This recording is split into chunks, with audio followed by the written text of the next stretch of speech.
Three, two, one. Broadcasting tape delayed from the WWE headquarters in Stamford, Connecticut. The Sports Economy Show is on. I'm Bill. Today's resident expert on all things WWE is Jeff. Yay, Jeff. Hey. Jeff is here to educate us on this week's topics. This week's topic, WWE wrestlers' contracts. Contracts we're discussing are the men's wrestlers. And next week, we're going to be discussing the women's contracts. This is purely based on the alphabet. M becomes before W. There's no sexist stuff in our commentary at all. We are completely neutral. Is that right, Jeff? That is correct. That is correct. Anyway, so I don't know a lot about the current wrestling stars, so I'm going to ask you a few questions and get your opinion of some of these things. The first question I got is,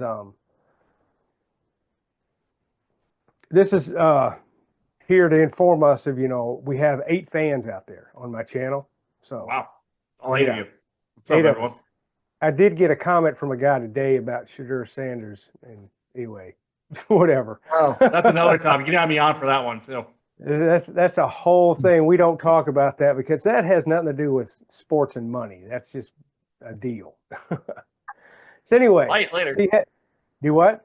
It might later. You never know with Shadur. Never know how he's going to monetize this 5th round pick to Cleveland. That is true. That is true. All right, we got to get off of that. We're back to WWE, which people tuned in for this main event, right? So you have the superstars who headline the main events, right? Right, correct. All right, so you have the rising stars who fill the undercards. Is that correct? For the most part, yeah. Yeah. And then you have former superstars that are not regulars anymore, but make appearances for the large events. Right. Okay. So we're going to discuss a little bit how those contracts go in each one of those deals. So right. I want to talk about right now first what the contracts are that the superstars who headline the main events are. Okay. So essentially, these are guys who have either been there for a while and have some star power, or maybe they rose through the ranks quickly to get to that superstar. So becoming a WWE, they call them all superstars in WWE. Every wrestler is called a WWE superstar. But what we're talking about here is like the upper echelon of that. We're talking about the guys like Randy Orton. Randy Orton's been in WWE forever. He's been there, okay, I want to say 22, 23 years. He's been wrestling for over 20 years. That is hard on your body. Yeah, exactly. And he's been wrestling on television. That's not even counting the time he was in developmental and whatnot. Of course, Randy Orton is the son of Cowboy Bob Orton. Okay. He's a 3rd-generation wrestler. Orton, he has been the most solid, most consistent workhorse guy in WWE for a long time now. He's a multi-time world champion, I think 14-time world champion, and now he's in a program with John Cena feuding over the title. So as John Cena is the WWE undisputed champion, that's another day. He's not have 2 world titles being undisputed champion. But anyway, I assume the different titles have different amounts of money that they're paid in these contracts. Yeah, I would say so. If you're holding a title, you get a little bit of a pay bump. Yeah. It's like, we'll use WrestleMania. They had different titles. They had different matches for different titles. But the main event, the event on Sunday evening, was the WWE World title. John Cena and Cody Rhodes. Yeah. So that one pays the most. Exactly. That will be the biggest payoff. That's the storyline they've been building for months now.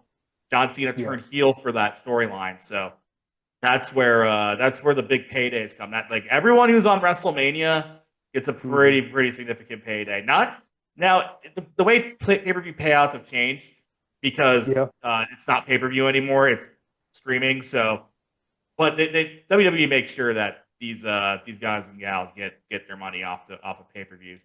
But back to Orton and something like him. I'm using him as an example because he's been there longest. Consistently. He's taken time off for injury before. Yeah. As he gets older, you see him take more hiatuses. But for the most part, he's been under WWE contract pretty much his entire adult life. Okay. And he's still a popular star. People sing along to his theme song to this Oh day. yeah. I hear voices in my head by Rev Theory. So Yeah. it's a big deal when Randy Orton comes out to the ring and cuts a promo or hits an RKO on somebody like he did to John Cena on Monday on the Raw after WrestleMania.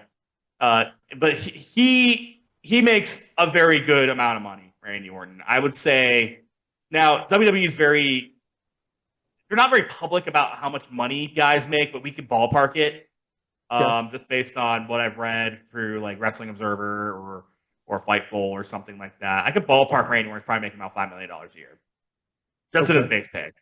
That doesn't include merch. He sells a lot of merch, so he probably gets a good chunk of that. There's also things like video game rights and other things that he would be part of, appearance fees, whatnot. I think his base is around $5 million a year these days. And now, someone in the comments who probably knows more about this than I do will say, "Oh man, no, he's making this much, this much, this much." But I would put Randy Orton around $5 million these days. Just as like the full-time star that's been there the longest amount of time consecutively. He's been very loyal to the company. They always preach about they always bring up the Undertaker when it comes to loyalty. He was with WWE forever. Yeah. Even when WWE could not pay guaranteed contracts to these guys, and Ted Turner was, the Undertaker stayed. And he was making a big chunk of change, even just for his once a year WrestleMania appearances every year. He was making millions of dollars. So yeah, Ted Turner took away a lot of the star wrestlers when he started WCW. Mm-hmm. Yeah, he did, and that kind of lit a fire under Vince's ass. Like, hey, like I can't just pay these guys what I've been paying them anymore. I have to get these guys guaranteed money, guaranteed contracts. Like, because Ted Turner was scooping up. He's the first guy he scooped up. I want to say, was it Randy Savage? He scooped up Randy Savage, and then I think he scooped up Hulk Hogan. I can't remember which order that came in. When he scooped up Hulk Hogan, because he was able to pay Hulk Hogan money, and Vince really couldn't do that at the time. And Vince had to start with his new generation of stars. That really kind of changed the game, and this happened for a few years. And Ted Turner was able to make WCW the #1 wrestling product for a couple of years in the mid '90s because he was able to get all these talented guys, these older stars, established stars like the Macho Man, like Ric Flair, like those guys, and it helped them out for a while. Now, as they aged a little bit, and Kevin Nash started taking control booking, and Vince Russo was involved. Vince Russo was the head writer for WWE, went to WCW, and I ruined everything. But that's another story for another time. But when Vince, so after 2001, when WCW folded, Vince realized I can still give these guys guaranteed contracts. And some guys at WCW, so Vince bought all WCW's assets. Some guys stayed home during that time because they're still under WCW contract. They could have taken a buyout, but they're like, why would we take a buyout when we're getting paid this guaranteed money? So we're just going to sit at home for a while. Yeah. And then that's why you didn't see guys like Goldberg during this invasion storyline in 2001. You didn't see guys like Sting didn't come to WWE until the mid 2010s because he was a guy under contract. He just never had any interest in doing it. So they never got to have a guy like Sting. But because Sting, like, that's another thing too. I mean, if you're a big enough name, you could still make a lot of money doing independent bookings or being in a smaller promotion like TNA and still being able to take independent bookings. A modern example right now, Jordan. Well, you know what? I'll bring this up next week because she's a woman. But yeah, I will bring that up. I'll bring Jordan Grace up next week because this is actually a pretty good example of that. But Sting was staying home. Yeah, Sting was staying home, and you know he decided to go a different route, do independent scenes, do TNA. He did AEW for a long time. So, and now with AEW being around, Tony Khan having his billionaire money from being the owner of the Jacksonville Jaguars and the They own a soccer team too. I can't remember which one. It's a Premier League team. Okay. But with AEW being around, this kind of opened the door for wrestlers to make more guaranteed money in WWE and AEW because Tony Khan has a lot of money. You can pay wrestlers pretty well. I don't think you pay as well as WWE does these days. WWE has grown so much just globally in the last 20 years. Here's one thing. When WrestleMania was coming up, they actually had the I can't remember what his name is, the reigning champion before he lost the belt on the NBC. Cody Rhodes, yes, they had him on the NBC Today Show. So that is how mainstream it is. When you're on the NBC Today Show talking about the event that's coming up, that's a big deal because the average person that watches the NBC Today Show is over 40. Absolutely. So it's still a huge deal to be booked on these talk shows and whatnot. The thing with Cody Rhodes, and it's a good thing you brought up Cody Rhodes because that actually goes with the AEW thing. Cody Rhodes was kind of a mid-card star in WWE for a very long time. He's the son of Dusty Rhodes. He is. One of Dusty's sons. The other. Okay. Yeah. He's son of Dusty Rhodes. He started in WWE like Randy Orton. He was around at the same time Randy Orton was kind of starting. Randy Orton kind of established himself before Cody did. But Cody had a few years where he was getting a nice mid-card run. He had good Intercontinental title runs. He had a good tag team run with his brother. But they were making him kind of a joke toward the end of this first run in WWE. He was playing a character called Stardust, which was based on his brother Dustin's character Goldust. That was a cheesy thing. The Goldust thing was very cheesy. Yeah, Goldust was too. So that they were both playing on it into each other. I actually saw them wrestle each other once, which was pretty interesting. I think I was in Erie, Pennsylvania. I saw Cody and Dustin wrestle each other. Yeah. But Cody ended up leaving and going to AEW. He's actually one of the kind of founding partners of AEW. Because he was just like, you know what, I'm better than this. I can be a world champion. I can be a top guy in a company. And for a while he was. And he kind of booked himself into a corner in AEW, though. He wasn't allowed to have the world title or anything. So that kind of hurt him in the long run. But then when he had a kid, I think that kind of changed his perspective on life. So he ended up coming back to WWE 3 years ago. And the money he's getting, I think he makes about, I was reading today, about $3 million a year. Which is more than he probably was making in AEW. But he just became the superstar we all know he could be. He won the world title last year. It was a long road, a slow burn to his world title reign. Held the title for a year and then lost it to John Cena on Sunday. Last Sunday.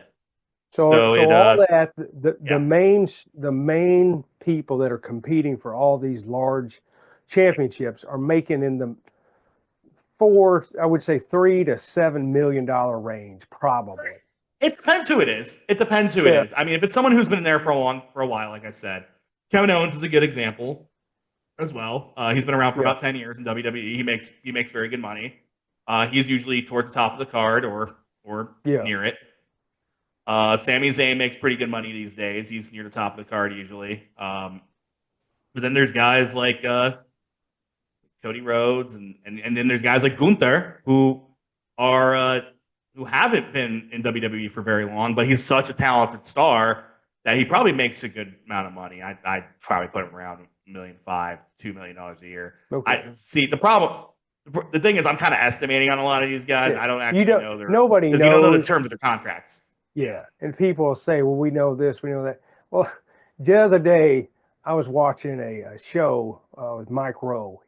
He used to do Dirty Jobs and some other things. Yeah. Anyway, he has his own. He has a YouTube channel, and he was interviewing Gene Simmons, and he said, "So, Gene, I found out from the internet that you make blah blah blah amount of money," and Gene goes, "Oh, really?" That's what the internet says, huh?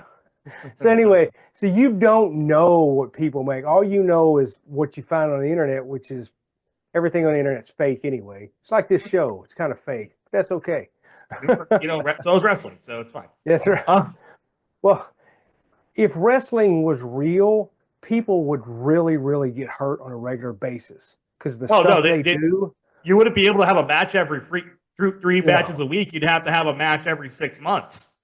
yeah. I Wrestling mean, were- they do stuff. It's like, oh my goodness, you would die if you really did that without some sort of safeguard. yeah, absolutely. You know, And, they were in the '90s.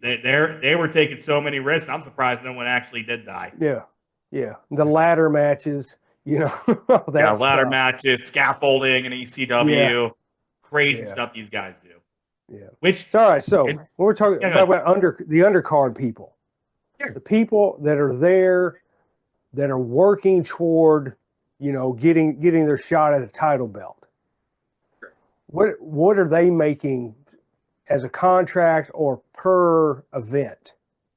So Do you it know? really, again, it depends who it is. There are some Yeah, guys who've been there for a while who are lower card guys, and that's their ceiling. But that's fine uh-huh. as long as they're selling merch, selling tickets, Yeah, doing all that. And then there's of course most of the people working their way up are coming through NXT okay, or Performance Center, yeah, who have been signed in the Performance Center or whatnot. So yeah, I think it starts off. A lot of wrestlers will start off in the Performance Center. They're probably making high 80s, 90s, okay, $100,000 probably just as a base to start. okay, And then when they start getting booked on TV, that's where they start getting a little more money, a little bit more exposure, yeah, selling merch, that kind of a thing. And then once they get promoted to SmackDown or Raw, I think they start making a little bit more money that way.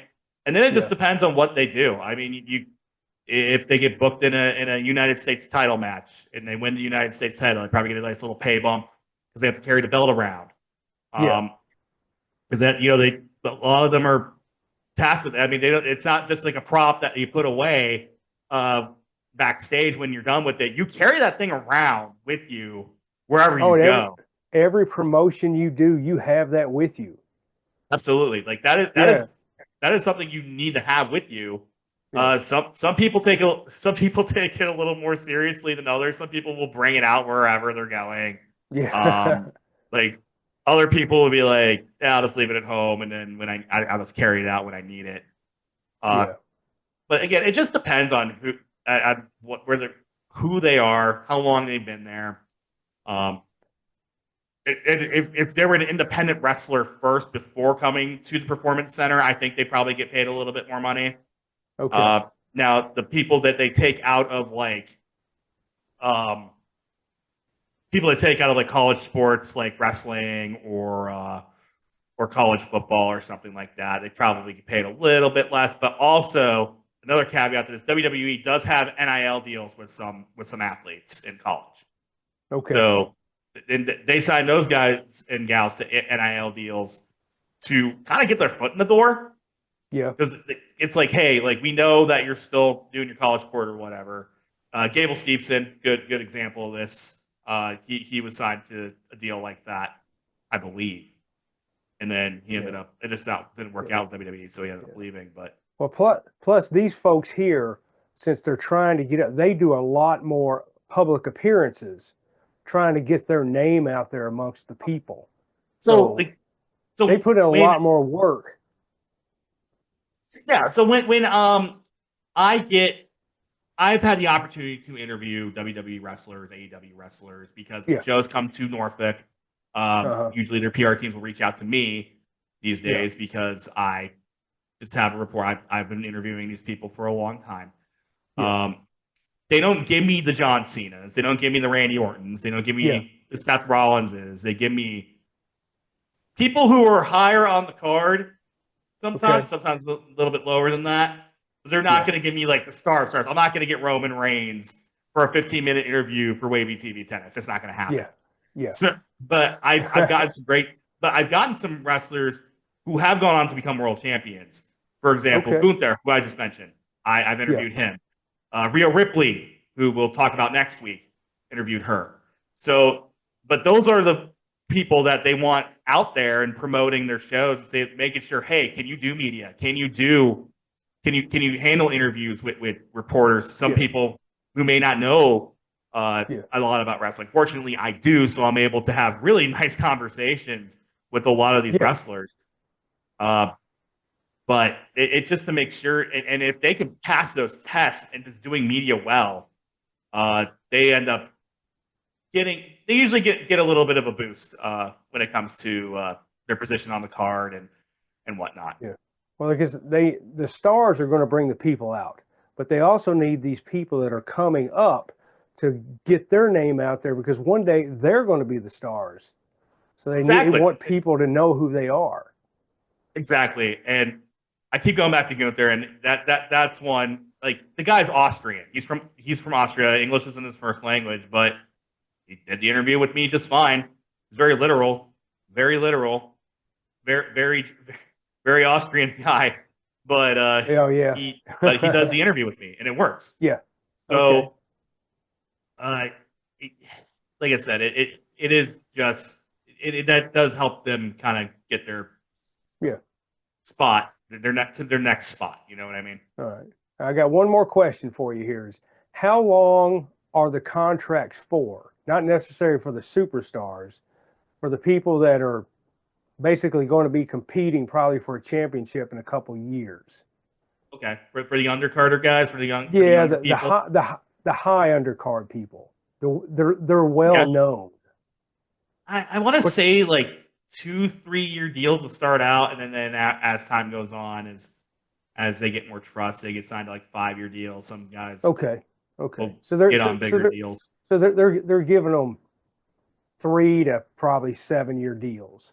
Yeah, okay, probably more on the lower end at first, because it's still a risk for the company, no matter what. If someone doesn't pan out on TV, like, plus WWE can release anyone pretty much whenever they want with who's kind of not protected by a contract. Like, they're not going to release John Cena or Cody Rhodes or somebody like that. But like a guy like, and I hate to bring Otis into this, but who's a great guy I've interviewed. He's a very nice guy. I love Otis. Yeah. One of my favorite interviews of all time.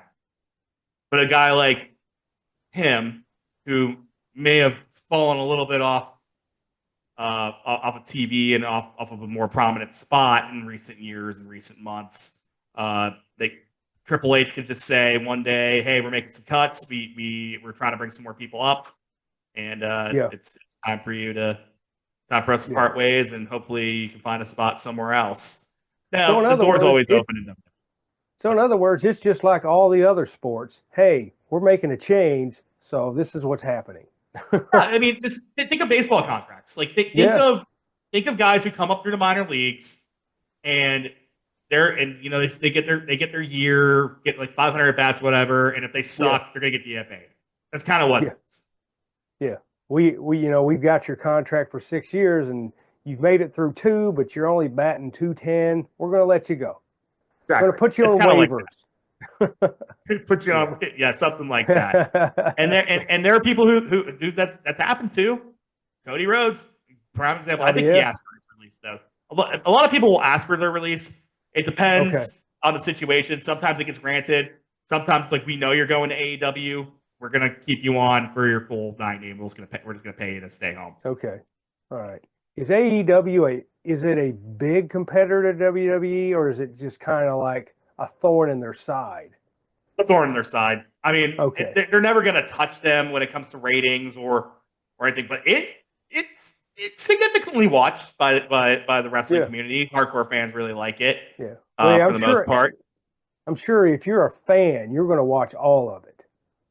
Yeah, like the hardcore fans. Like, dude, I can't watch. These days I'm watching like only like the big events for wrestling. Okay. Yeah. But there was a time I'd like, hey, let's. It was like 5 days a week I'm watching wrestling, and an AEW showed up. It's like, oh, more wrestling, great. Yeah, but they're more of a thorn in the side because they do have the money to pay guys who not WWE money, but people can make a good living working in AEW for sure. Because Tony Khan, again, a billionaire, son of a billionaire, but he's also a billionaire because he's part of the business. But the people that are watching today's show aren't tuning into AEW. They're tuning into the WrestleMania with WWE to see Exactly. the main event. Yeah. Like WWE's going to be out there. They're going to be in your face. They have deals with NBC. They have deals with even ESPN. I mean, like they're on ESPN a lot, promoting a lot of this stuff. Stephanie McMahon has a show on ESPN now. Oh, he does? He does, yes. Stephanie McMahon does. We can talk about that next week, too. We can talk about how much money she probably makes. So they're getting rid of Major League Baseball, but they're bringing in Vince McMahon. This is great. Well, I don't think they're going to have actual shows on ESPN, but I think it's an ESPN Plus show. I think it's a streaming show that Stephanie does. Oh, okay. Yeah. So, but anyway, that's all I got. Only questions I got for you. You got anything else to add? No, not really. I mean, there's a lot of. Well, we could talk about like the guys. I don't think we hit on the guys who barely show up. The guys who only have so many appearances they have contracted a year. Oh yeah. Like Brock Lesnar was like the first guy to kind of get that. Okay. That I can first really big guy to get that because you know Brock Lesnar was a collegiate wrestler, one of the best ever, great heavyweight. Yeah. Came to WWE as a kid. Excuse me. Worked his way up very, very quickly because he was just an athletic freak. Wrestled for WWE for a couple of years. Left, tried to go to the NFL, almost made the Vikings roster, got cut, went to Japan and wrestled, decided, I'm going to go to UFC, became one of the biggest stars UFC has ever had. And then when he was done with UFC, well, he wasn't even done with UFC. He was still fighting for UFC. And he's like, hey, I can go make more money in wrestling. Vince wanted him there. He's like, I'll show up 12 times a year. Just pay me this much money. And Vince always agreed to it. Now, we know why Vince always agreed to it now. Because of the Janelle Grant lawsuit. Which is why we don't see Brock Lesnar anymore.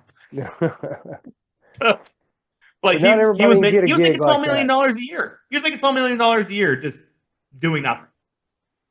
That's crazy. You just show up, have a few matches. He'd be the world champion.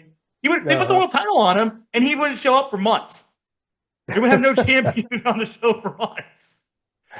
He didn't even come out and make an appearance on the stage for the entrance and just walk off. Wouldn't even do that. And he never had to cut promos either because Paul Heyman was his mouthpiece. Yeah. So guys, and then now John Cena gets that treatment. John Cena is allegedly, and I kind of do believe him, that this is the last time we're going to see John Cena from WWE. He said, "I'm done after this," and it's really funny. He started to count down because he's turned heel, so he's being an asshole essentially. He's like, now look at the board over here. See the number 26? That's how many appearances I have left in WWE before I don't have to see any of you losers again. Yeah, which is great. I think that's awesome that that's so public and it's making it part of a storyline now. It's really cool. Well, wrestling has always had what you call the heel. Yeah, as they've always had that person, and that's that's what he's playing. Like, see, I don't have to deal with you anymore. The crazy thing is John Cena has not been a heel in 20 years. This is the first time they turned him heel since he turned babyface 20 years ago. Yeah. And so it's really funny. It's kind of awkward in a way. It's just like, this guy cannot do. This guy has no. And then he'll be like doing like media. I saw him do something for the NFL draft where he's like being all, I'm like, what are you doing? Are you a heel or not? Well, he is out promoting it. You can say that. He's not, he is. John Cena is the greatest he's a bigger ambassador for WWE than probably anybody else. Even Hulk Hogan, even The Undertaker, John Cena's put WWE. Yeah. I mean, he has co-hosted the Today Show. Yes, he has. Yeah. He's been in Hollywood movies.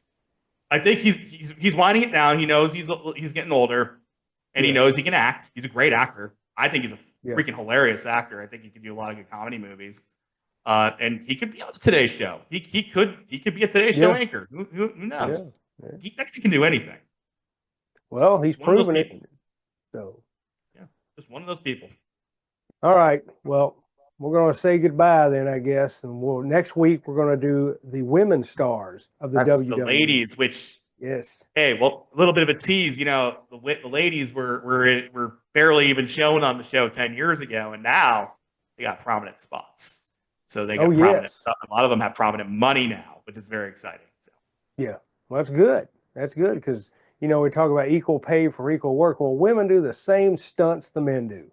So, for the most part, they do. yep. Yep. So, all right, folks. Remember to like and subscribe to this channel so we can make a gazillion dollars so we can buy the WWE from Vince McMahon because he doesn't need all that money. We're from So long, everybody. So long, everybody.